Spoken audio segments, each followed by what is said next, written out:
আজ তোমাদের সাথে একটা কথা শেয়ার করব। আর কয়েকদিন ধরে আমারও মনটা একটু খারাপ ছিল, আর তোমাদেরকেও সেই ঘটনাগুলো জানিয়ে তোমাদের মনটাও অনেকটা ভারী হয়ে গেছিলো। যাই হোক, আজকে একটা খুশির খবরই শোনাবো তোমাদের। ও আমাকে দুদিন ধরে কমেন্ট করেছে, নাম পিয়ালি বাগ। এখন যেই বিষয়টা নিয়ে সোশ্যাল মিডিয়ায় বেশি হইচই পড়ে গেছে, একটু অন্যরকম বিষয়টা, তবুও আমি ভেবেছিলাম আমার চ্যানেলে এটা বলবো না, কিন্তু যেহেতু বড়মার কাছে প্রার্থনা জানিয়েছে, বড়মার কৃপায় সব সম্ভব হয়েছে, যার জন্য আমি তোমাদের সাথে এই ঘটনাটা শেয়ার করছি। পিয়ালি জানিয়েছে যে ও অন্নপূর্ণা ভাণ্ডার পাচ্ছিল না, ওর সেটা খুব প্রয়োজন ছিল। টাকাটা 3000 টাকাটার মূল্য ওর কাছে অনেক, যার জন্য ও বড়মার কাছে প্রার্থনা জানায়, আর মায়ের কৃপাতেই ও অন্নপূর্ণা ভাণ্ডার পেয়েছে। ও দুদিন কমেন্ট করলো এই কমেন্টটা, যার জন্য আমি সবার সাথে শেয়ার করছি।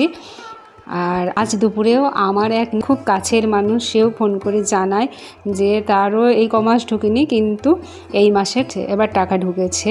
আর আমি তাকে বলেছিলাম বড়মার কাছে জানাও, বড়মার কাছে জানালে, বড়মাকে ডাকলে ঠিক দেখবে পাবেই। তোমাদেরকে আলাদা করে আমার আর কিছু বলার নেই, তোমরা বড়মার কাছে প্রার্থনা করো। সত্যি আমি মন থেকে চাইবো যে সত্যি যাদের এই টাকাটা প্রয়োজন তারা যেন পায়। এমন অনেক মানুষ আছে যাদের কাছে সত্যি এই টাকাটা প্রয়োজন, তাদের হয়তো ওইটা দিয়েই সংসার চলবে।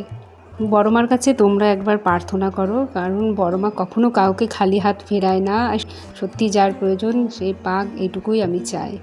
আর বড়মাকে ভালোবেসে একটু ভক্তি ভরে ডাকো, বড়মা দেখবে তোমাদের সহায় হবেন।